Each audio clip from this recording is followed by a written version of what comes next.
Banjir melanda sejumlah wilayah di Cirebon, Jawa Barat Selasa sore kemarin. Warga panik karena air deras menerjang sejumlah wilayah. Selain hujan yang cukup lebat selama beberapa jam, banjir ini juga diakibatkan meluapnya sungai. Sementara sebuah gudang salah satu supermarket akibat terjangan air deras mengakibatkan seluruh barang hanyut terbawa banjir. Selain barang-barang yang hanyut, banjir juga menghanyutkan 19 kendaraan sepeda motor, 4 sudah ditemukan, 15 belum ditemukan. Banjir ini juga merendam sejumlah perumahan di kawasan Dauan, Kecamatan Tengah Brani hingga mencapai hingga 1 meter. Warga tidak dapat menyelamatkan barang-barang mereka dan sejumlah warga terpaksa mengungsi di aula kantor desa. Kemarin telah terjadi hujan deras pada hari Selasa tanggal 23 Desember 2025 pukul 16.30 waktu Indonesia Barat di beberapa wilayah Kecamatan Sumber khususnya terjadi banjir khususnya di Kelurahan Tuk Mudal. Warga khawatir terjadi banjir susulan akibat cuaca hujan di wilayah Cirebon yang masih kerap terjadi.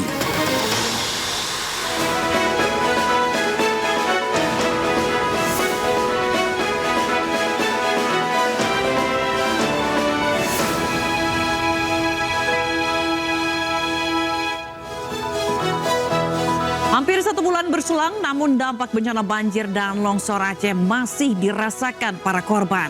Lebih dari 1.100 korban tewas, 7.000 lebih terluka, lebih dari 100 orang hilang, dan 300 jiwa lebih masih mengungsi hingga saat ini. Tak hanya itu, infrastruktur luluh lantak hingga menyebabkan tidak berjalannya sistem produksi di masyarakat hingga berdampak pada kerusakan ekosistem. Lantas siapakah yang harus bertanggung jawab atas musibah ini? Siapa di balik bencana ekologis? Bersama saya Fazilah Khairunisa, inilah The Prime Show selengkapnya.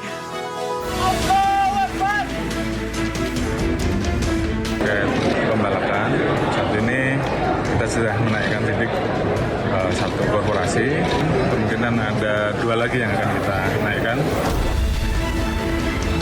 Indonesia mampu mengatasi ini. Ada teriak-teriak ingin ini dinyatakan bencana nasional. Jangan ada alasan cari lahan dan sebagainya, pakai lahan milik negara yang ada.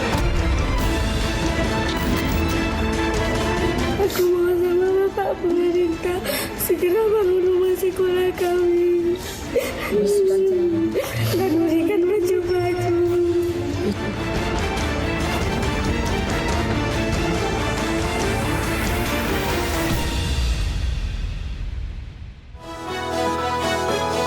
Pemirsa, pemerintah Indonesia menempuh langkah hukum pasca aksi bintang film dewasa Bonnie Blue yang dilecehkan bendera merah putih.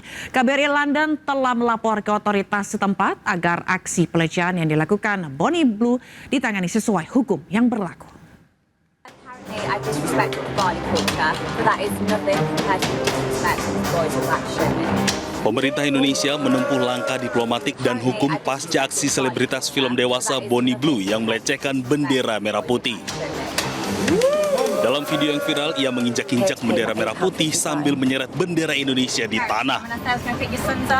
Bahkan aksi provokatifnya itu dilakukan di depan kantor KBRI London, Inggris. Ia bersama dengan beberapa pria mengenakan penutup kepala melakukan pelecehan tersebut.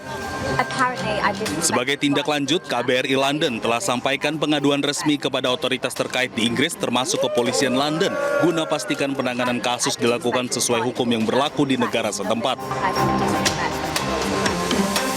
Dalam kaitan tersebut, KBRI London telah menyampaikan pengaduan resmi kepada otoritas terkait di Inggris, termasuk Kementerian Luar Negeri Inggris dan kepolisian setempat untuk penanganan lebih lanjut sesuai dengan hukum, prosedur, dan kewenangan yang berlaku di Inggris. Kami juga menegaskan bahwa kebebasan berekspresi tidak dapat digunakan sebagai pembenaran untuk merendahkan simbol negara lain atau mencederai prinsip saling menghormati dalam hubungan antar negara. Sebelumnya Bonnie Blue dideportasi dari Indonesia setelah melakukan pelanggaran lalu lintas dengan membuat konten sambil mengendarai mobil pickup di jalan raya di Bali. Bonnie juga dijatuhi hukuman pidana denda Rp200.000 di Pengadilan Negeri Denpasar. Pihak Imigrasi Ngurah Rai Bali telah mengajukan penangkalan terhadap Boni selama 10 tahun sejak 12 Desember 2025.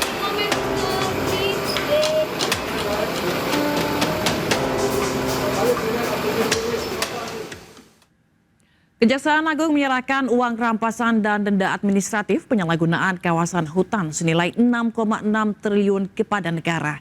Secara simbolik, uang tersebut diserahkan Jaksa Agung ST Burhanuddin kepada Presiden Prabowo. Penyerahan laporan capaian 4 juta hektar dari Jaksa Agung. Satuan Tugas Penertiban Kawasan Penertiban Hutan Satgas atau PKH menyerahkan uang senilai 6,6 triliun rupiah. Hasil penyelamatan keuangan negara kepada pemerintah yang disaksikan langsung Presiden Prabowo Subianto di Gedung Bundar Kejaksaan Agung, Jakarta, Rabu sore.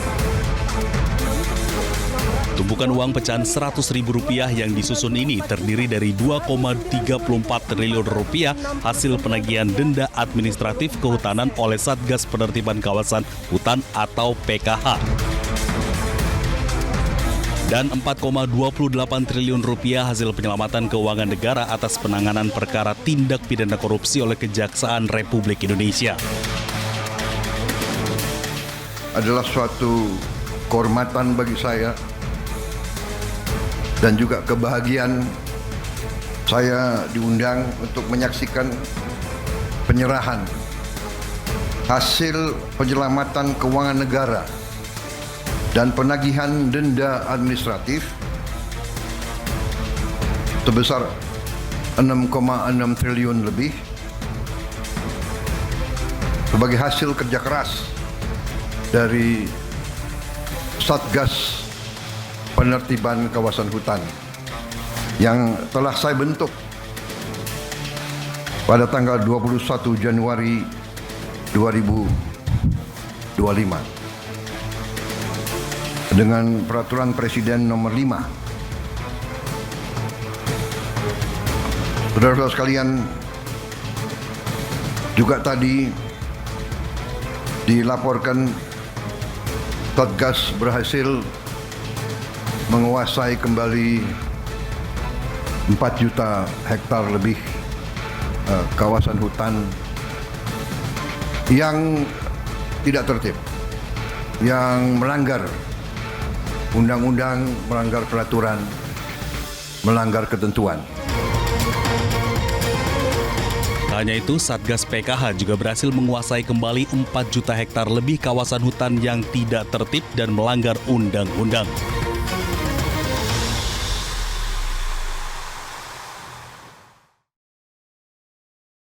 Wakil Gubernur Provinsi Kepulauan Bangka Belitung, Heliana, ditetapkan Bareskrim Polri sebagai tersangka kasus ijazah palsu. Heliana juga berstatus terdakwa penipuan yang kasusnya sedang bergulir di Pengadilan Pangkal Pinang.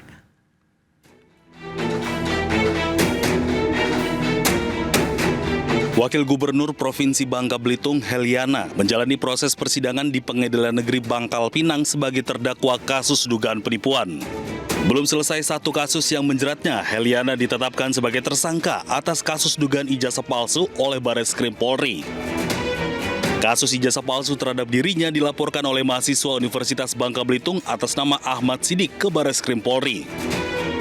Gubernur Bangka Belitung, Hidayat Arsani, menyatakan kasus hukum yang menjerat wakilnya tidak mempengaruhi jalannya pemerintahan. Nah, jadi ini adalah ranah hukum yang harus dilaksanakan. Dan bagi saya, tidak ada kaitan dengan saya. Karena waktu beliau mencalonkan wakil gubernur, beliau pakai ijazah SMA. Ya. Nah, kita berharap dengan kasus ini, ibu ini bisa melaksanakan tugasnya untuk menyelesaikan kasus hukumnya di Mabes Polri. Awak media berupaya untuk mengonfirmasi penetapan tersangka terhadap Heliana. Namun, Wagub tidak bisa diganggu karena sedang istirahat. Dari Pangkal Pinang, Bangka Belitung, Haryanto, iNews melaporkan.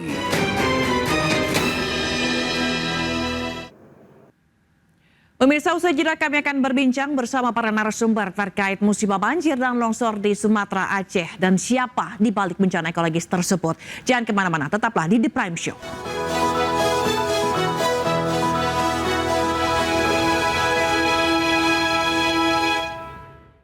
Dan juga kerusakan sosial budaya, kerusakan ekonomi, kerusakan tata kelola pemerintahan, kan lumpuh pemerintahan. Dan yang paling mendasar lagi, kehilangan kepastian hukum atas status kepemilikan. Lalu kemudian yang paling mendasar, suka tidak suka dalam jangka waktu tertentu terjadi apa yang saya sebut sebagai pemiskinan massal.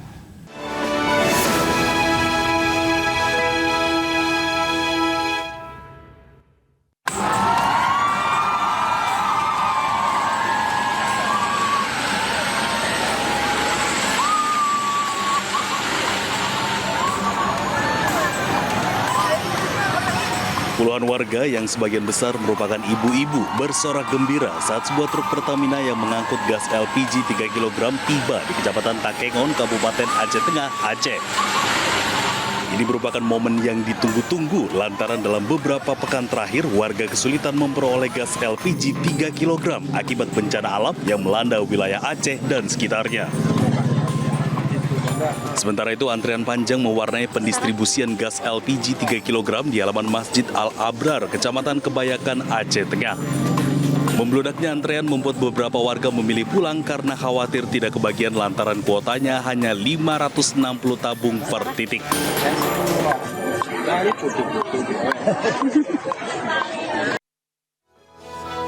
Presiden Prabowo menegaskan bahwa Indonesia mampu menangani bencana di Sumatera. Hal ini disampaikan saat sidang Kabinet Paripurna Penanganan Bencana Sumatera beberapa waktu lalu.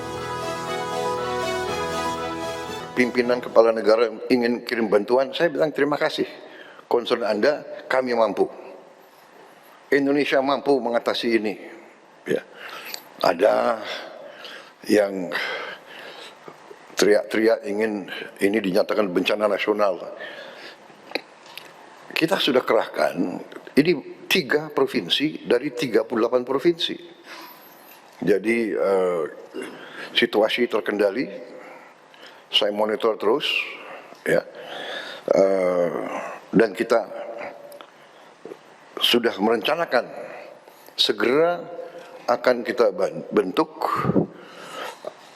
apakah kita namakan badan atau satgas rehabilitasi dan rekonstruksi. Segera kita akan bangun hunian-hunian sementara dan hunian-hunian tetap. Musibah bencana yang melanda Sumatera dan Aceh disinyalir tak hanya berdampak pada ekologi saja, namun juga menimbulkan kerusakan ekosistem. Pasalnya bencana ini mengakibatkan tidak berjalannya sistem produksi di masyarakat.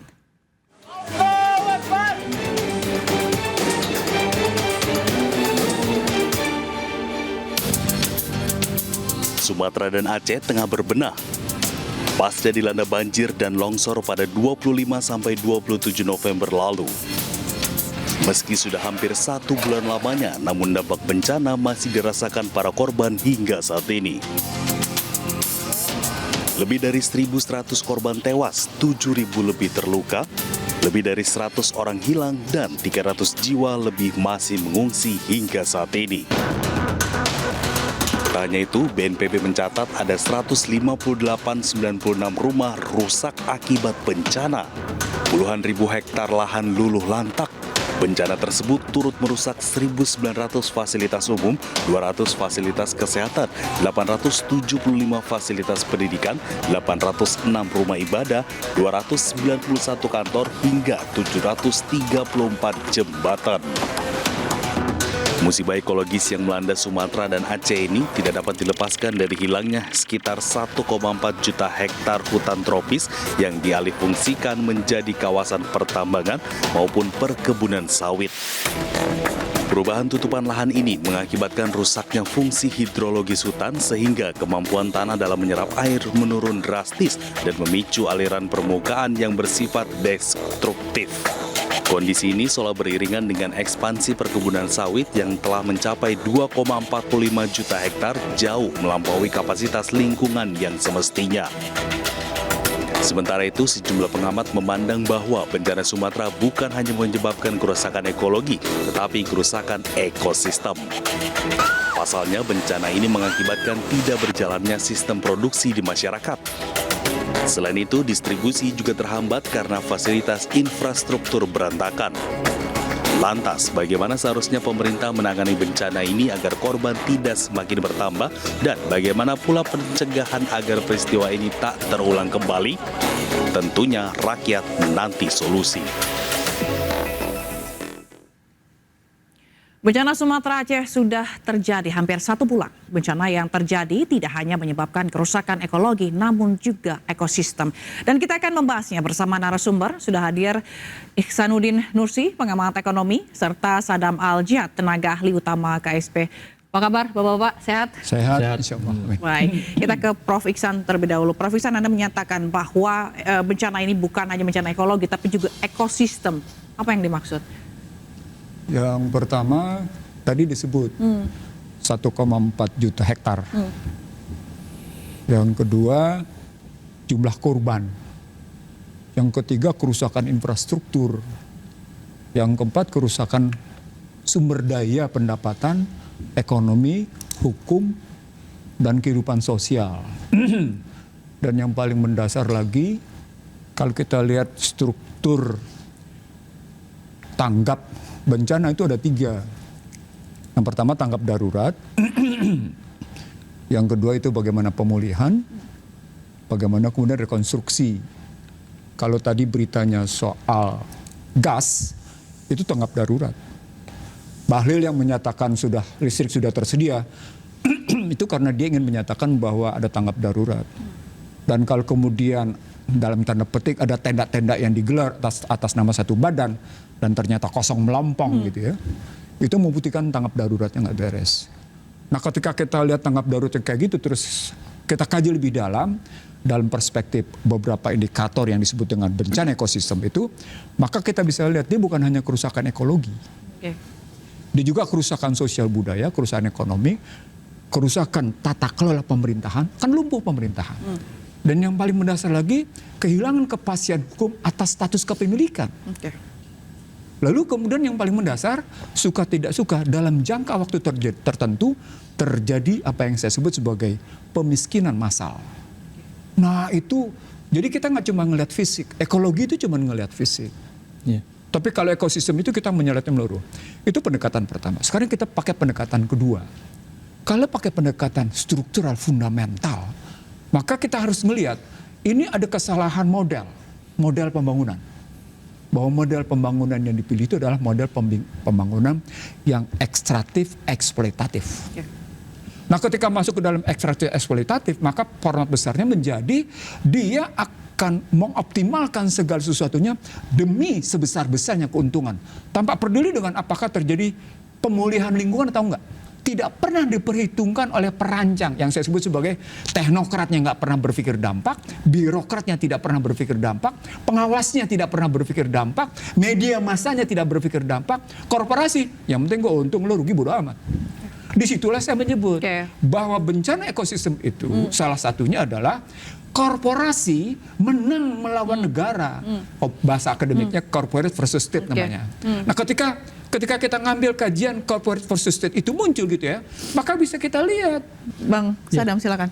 Yang pertama adalah saya sepakat Pak, ketika ini berbicara soal ekosistem, karena sebetulnya di Undang-Undang Nomor 24 Tahun 2007 terkait dengan kebencanaan ini ada pertama adalah kerugian harta benda, ada dampak sosial ekonomi di sana. Kemudian ada prasarana yang rusak, yang hilang, ada korban yang banyak. Nah ini sudah ada 1.100 lebih korban.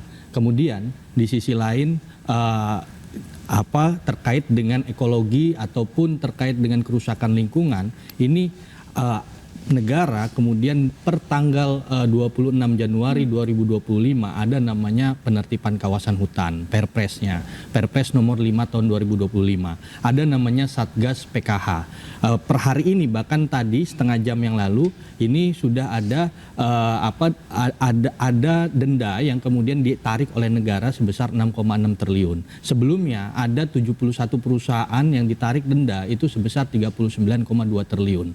Artinya di sini memang saya sepakat bahwa ya perusahaan ini dalam posisi ini negara harus hadir kemudian melihat sebuah pertanggungjawaban baik itu dari sisi negara ataupun juga dari sisi corporate atau perusahaan tadi itu yang menyebabkan selain tadi itu yang disebutkan oleh Satgas PKH ini bukan hanya soal bencana alam tapi ini juga persoalan kerusakan ekologis di sana, tapi di sisi lain ada dampak yang kemudian ditimbulkan terkait dengan dampak sosial ekonomi misalkan. Nah, ini kita bisa melihat bahwa ada yang tangible damage, ada yang intangible damage. Artinya memang dalam jangkauan panjang kerusakan lingkungan ini berakibat panjang. Nah, dalam posisi ini Pak Presiden itu kemudian 3 bulan setelah pelantikan itu menerbitkan Satgas PKH. Artinya di sini ini Satgas PKH ini baru setelah Undang-Undang Kehutanan dari tahun 99 baru hari ini, kemudian tahun ini ada Satgas PKH. Artinya memang persoalan lingkungan ini sudah memakan waktu 20 tahun bahkan lebih. Kemudian hari ini negara dalam posisinya akan berjuang untuk kita meminimalisir kemudian memitigasi terkait dengan lingkungan tadi, kerusakan lingkungan yang luar biasa fatal. Kemudian tadi ada dampak-dampak yang ditimbulkan tadi yang disebutkan terkait ekonomi misalkan negara mencoba masuk ke posisi itu, di situ ada 7,8 triliun terkait dengan penghapusan piutang KUR misalkan.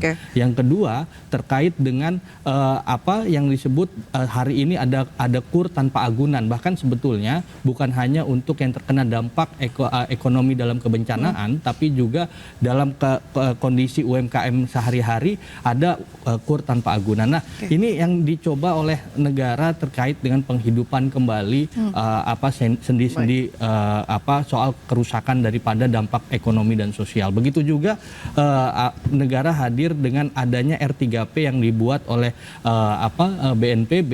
Di sini kemudian Kementerian Keuangan mengamini dengan 60 triliun dan sudah dikirim melalui TKD 44 triliun. Gitu. Oke. Prof. Iksan, dengan adanya Satgas PKH ini akan memulai untuk memulihkan lah ibaratnya. Akankah seperti itu? Akan kemudah jalannya untuk memulihkan kembali apa yang telah rusak saat ini?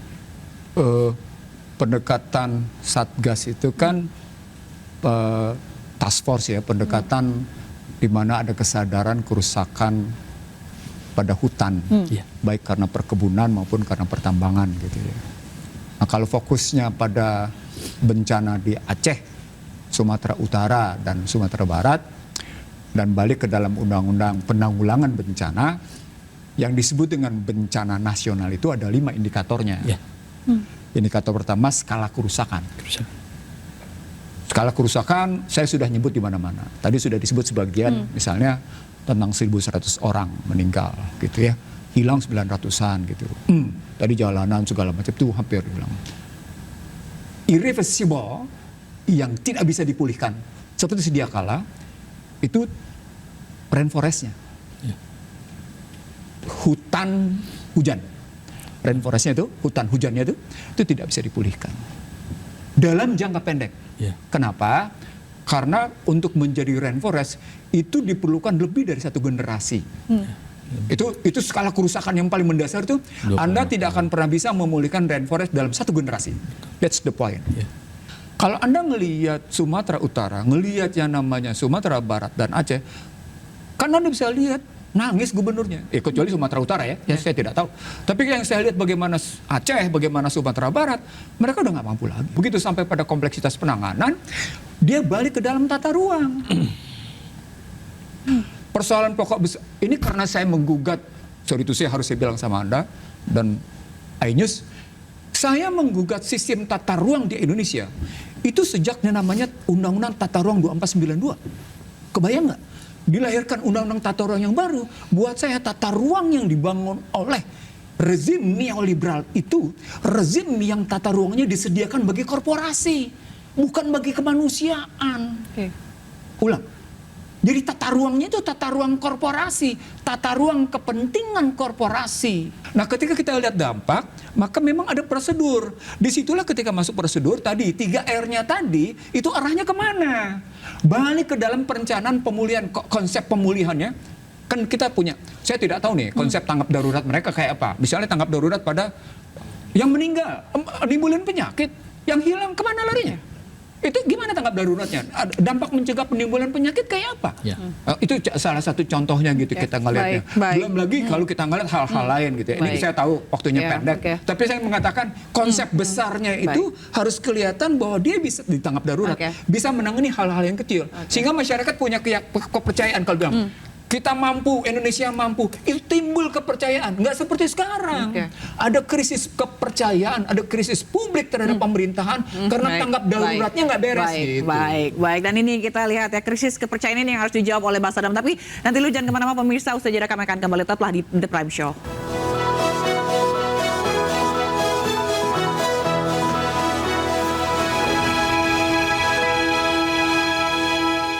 Apakah ini harus didenda? Didenda. Dan ini yang kemudian negara hadir, apalagi tadi terkait dengan evaluasi kebijakan, ini perlu dievaluasi. Itu juga yang disampaikan Satgas PKH. Bagaimana adanya evaluasi di lingkungan, bagaimana evaluasi di kehutanan, bagaimana evaluasi energi sumber daya alam, bagaimana evaluasi RT RW.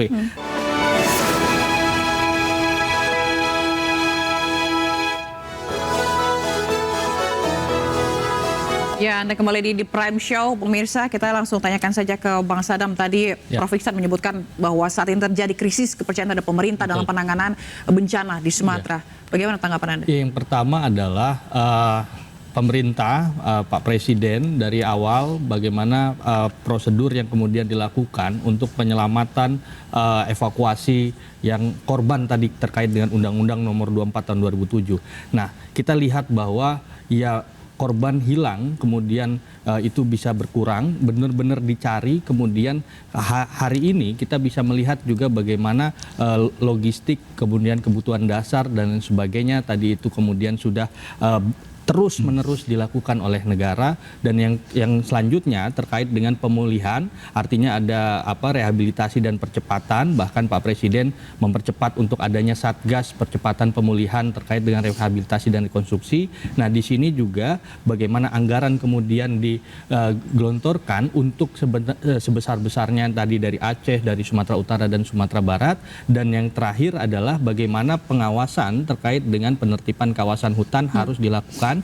Dan di situ juga terkait dengan evaluasi RT RW pun itu harus dilakukan. Artinya ruang tata wilayah.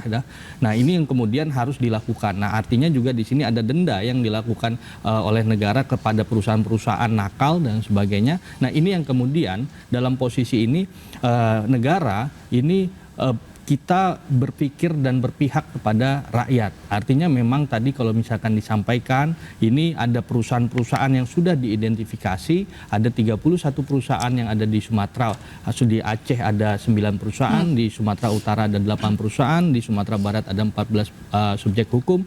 Nah, ini yang kemudian sedang dievaluasi, dan di sini ada sudah ada satu yang kemudian disampaikan oleh Satgas PKH juga untuk kemudian dari penyelidikan ke penyidikan. Nah, Satgas PKH itu sendiri itu kemudian dipimpin langsung oleh Pak Menhan, Pak Menteri Pertahanan, Pak Safri Samsudin. Nah, untuk apa? Bahwa ini yang dilakukan oleh negara untuk kemudian mengurangi bahkan menghilangkan kebocoran-kebocoran terkait dengan anggaran yang kemudian dari sisi kedaulatan ekonomi yang tadi disampaikan bahwa hutan kita ini kemudian secara kedepannya ini kemudian berakibat fatal ketika memang kemudian korporat itu lebih kuat daripada sebelum-sebelumnya daripada kondisi negara dan sebagainya. Nah, hari ini negara hadir untuk kemudian negara harus lebih kuat daripada korporat tersebut. Ini demi untuk penyelamatan lingkungan dan juga keseimbangan sesuai dengan aska cita Pak Presiden terkait dengan keseimbangan lingkungan dan manusia. Oke, berarti tadi evaluasi tata ruang kan dilakukan oleh pemerintah begitu ya. Prof. Iksan, apakah akan berhasil dengan evaluasi tata ruang yang akan dilakukan pada saat ini untuk mencegah bencana-bencana ke depannya yang lebih parah? Dan apakah menurut Prof. Iksan apa yang dilakukan pemerintah saat ini sudah tepat? Saya titip lewat Sadam. Siap. Kalau datanya saya kasih, misalnya sejumlah korporasi melakukan kejahatan lingkungan, negara berani nggak? Iya. Saya tahu negara perusahaan-perusahaan besar. Saya lihat nih, saya ngomong sama kamera. Saya tahu perusahaan-perusahaan besar yang melakukan pelanggaran lingkungan. Siap. Dengan mengakibatkan kematian. Iya. Iya, Prof. Lihat mata saya. Iya. Kalau negara berani melakukan tindakan, saya cium tangan sama sejumlah pejabatnya. Siap. Bisa di-spill, Prof? Atau siapa saja? Nggak perlu. Iya, artinya gini Pak. Begini yang Ya, saya mau siap. bilang. Dalam pengalaman saya bukan 10-15 tahun gitu ya.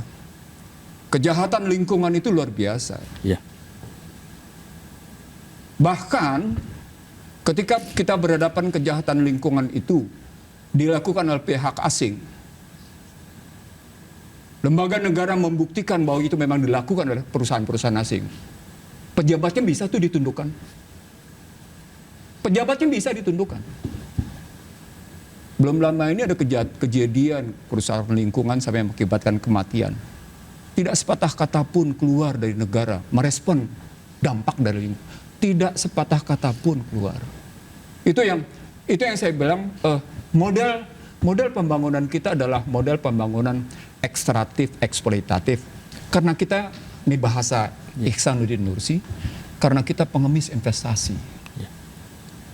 Begitu kita menjadi pengemis investasi, maka kita akan diinvasi, kita akan diintervensi, kita akan diinterferensi, kita akan diintimidasi. Apalagi sekarang Anda punya target pertumbuhan akhir tahun 2029 8%.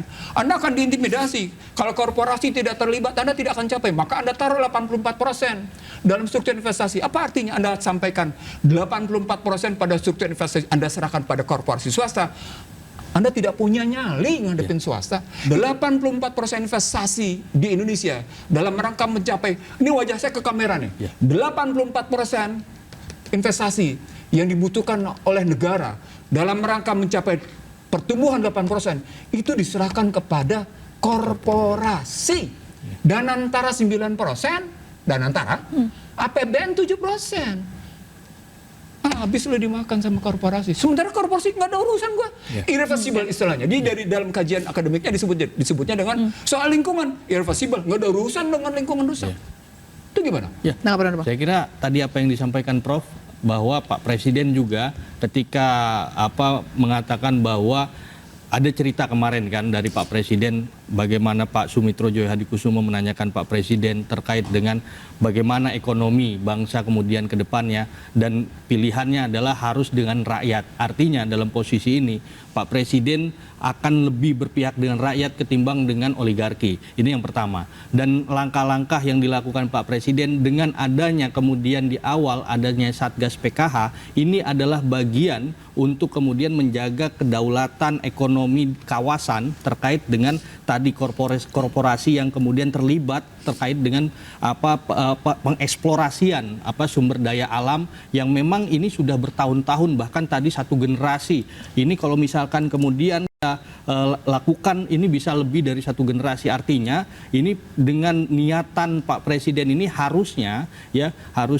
saya juga tadi Prof, saya juga izin ketika memang ada data-data yang kemudian bisa disampaikan, saya akan kemudian menyampaikan dengan data-data tersebut bahwa ini adalah untuk kepentingan rakyat, untuk kepentingan bangsa, dan ini adalah bagian dari yang pandangan Pak Presiden terkait dengan sumitronomik misalkan, bahwa harus kemudian secara ekonomi kita harus berpihak dengan rakyat, bukan lagi dengan neolib, bukan lagi dengan asing dan lain sebagainya. Nah, dengan penguatan Danantara kemudian ya memang dalam posisi tadi dari Prof kemudian mengatakan ini ada cuma sekian persen. Nah, ini yang kemudian kita butuh untuk penguatan lebih lagi terkait dengan Danantara. Makanya ketika adanya Satgas PKH ini, penertiban hutan ini, ada 5 juta hektar kemudian diberikan kepada Danantara, yaitu Agrinas Palma Nusantara itu 1,5 juta hektar, dan hari ini juga ada 890.000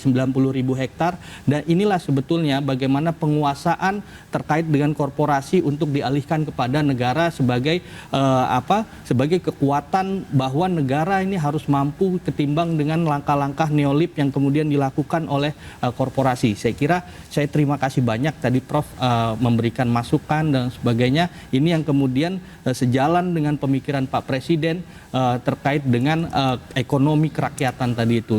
Dengan hari ini bahwa memang ada kekurangan-kekurangan misalkan terkait dengan koperasi, terkait dengan ekonomi kerakyatan tadi, lagi, tapi ini adalah upaya yang dilakukan negara untuk kemudian ekonomi berpihak pada rakyat. Itu saya kira itu. Mana, Prof? Jauh panggang dari api. Karena angkanya sudah jelas kalau mereka rancang. Jadi mereka boleh bilang berpihak pada rakyat kata-kata. Tapi ketika kita ngelihat RPJMN, kita ngelihat apa yang disampaikan, kita ngelihat angka-angka yang muncul dari pertumbuhan ekonomi, rancangan investasi. Berarti masih teori ya, Prof ya? Teori pun nggak punya landasannya. No, saya pernah dekat dengan presiden. 2000 mungkin Pak Presiden dengar sekarang. Sampai-sampai saya menyerahkan hitam atas putih bagaimana sebenarnya ngebenahin negara ini. Bukan tanpa saya ngomong begini karena sudah saya lakukan.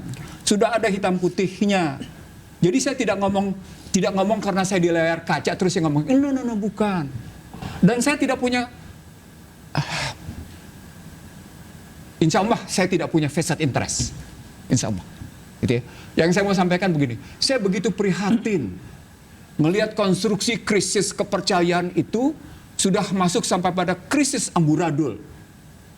Jadi dari public distrust, dia menjadi dari political distrust, dia muncul menjadi political disorder. Dia akan masuk ke dalam political disobedient. Kebayang nggak kalau itu runtunin begitu? Ya Allah, saya ingin mengatakan begini, yuk kita antisipasi yuk. Kita tahu sekarang kapasitas presiden kayak apa. Maaf ya, saya ngomong terbuka. Kita tahu kapasitas presiden kayak apa. Lalu kita tahu juga orang-orang yang ada di sekitarnya kompetensinya kayak apa. Bagaimana kita ngebenahin perusahaan-perusahaan tambang emas itu? Dengan dampaknya yang luar biasa itu. Dengan mineral ikutannya kayak gitu.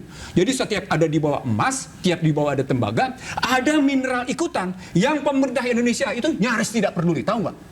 Bayangin nggak? Tangan kiri pegang namanya cerutu, tangan kanan makan dengan jumlah makanan. Di sana beras aja ditungguin susahnya luar biasa. Di mana karakter kemanusiaan Anda? Empati aja terhadap yang namanya krisis itu nggak ada. Apalagi sih, nggak bisa, jangan begitu dong. Pak Presiden sebetulnya sudah mengingatkan juga bahwa ketika bulan Agustus jauh sebetulnya dari ini bahwa ada etika publik memang harus dijaga. Artinya memang dalam posisi itu kita memang harus terus menjaga etika publik itu. Apalagi dalam tengah bencana ini bagaimana selfish dan sebagainya, bahwa ada wisata bencana itu yang kemudian diingatkan juga. Artinya ini kondisi-kondisi hilirnya harus dicermati, apalagi etika itu menjadi hal yang penting ketika dalam sisi kebencanaan. Tapi tadi di sisi lain ini adalah upaya tadi bahwa negara hadir bukan hanya terkait dengan penanggulangan bencananya, tapi juga dalam penegakan hukumnya. Nah, ya tadi juga saya terima kasih banyak bagaimana Prof sudah memberikan gambaran yang komprehensif terkait dengan untuk langkah-langkah ke depannya ya, untuk langkah-langkah ke depannya. Nah, ini yang kemudian negara betul-betul harus mencermati bahwa pentingnya mitigasi bencana nanti ke depannya itu harus dilakukan dengan serius. Dan hari ini proses keseriusan itu ada terutama di awal ini adalah dengan Satgas PKH itu terkait dengan bagaimana penertiban kawasan hutan, bagaimana tadi ada tambang-tambang ilegal, bagaimana ada tambang-tambang yang memang sebetulnya ada perusahaan dengan izin tertentu tetapi kemudian menyebabkan kerusakan lingkungan. Ini yang perlu dievaluasi dan kemudian ya tadi ketika memang bermasalah apakah dan ini harus dipidana, apakah ini harus didenda, dan ini yang kemudian negara hadir, apalagi tadi terkait dengan evaluasi kebijakan, ini perlu dievaluasi. Itu juga yang disampaikan Satgas PKH, bagaimana adanya evaluasi di lingkungan, bagaimana evaluasi di kehutanan, bagaimana evaluasi energi sumber daya alam, bagaimana evaluasi RT RW. Nah, artinya di sini dalam konstruksi negara ini apa yang kemudian ini harus kita jaga dan kita kawal bersama bahwa inilah bentuk integritas dari negara. Dan silahkan dari pentahelik bagaimana akademisi, bagaimana profesional, bagaimana ini harus kita sama-sama kemudian mengawal ini supaya supaya tidak ada penyelewengan dari oknum-oknum yang ada di dalam negara. Kita tunggu evaluasi dan langkah konkretnya ya Bang ya. Mungkin Prof terakhir singkat saja Prof, apa yang ingin disampaikan? Yang pertama saya minta maaf kalau ada kata-kata saya yang kurang berkenan. Entah kepada presiden, entah kepada menteri, entah kepada siapa. Karena motif saya cuma satu. Saya ingin menjaga bangsa ini untuk tidak pecah. Saya ulang, ini karena sudah saya tulis dan Presiden sudah terima buku saya untuk itu. Di 2019 sudah saya tulis itu, lalu di 2024 kemarin juga saya tulis seperti itu. Jadi ada kerisauan saya untuk mencegah disintegrasi. Itu ya. Baik disintegrasi karena bencana alam, karena bencana sosial, karena bencana ekonomi, karena bencana politik. Itu yang pertama. Yang kedua, sebenarnya momentum dibalik ini positive thinking saya gitu ya kalau mau dilihat. Dibalik bencana ekosistem yang muncul di Aceh, Sumatera Utara dan Sumatera Barat, tidak ada satu pejabat tinggi di negeri ini yang tidak ditabok.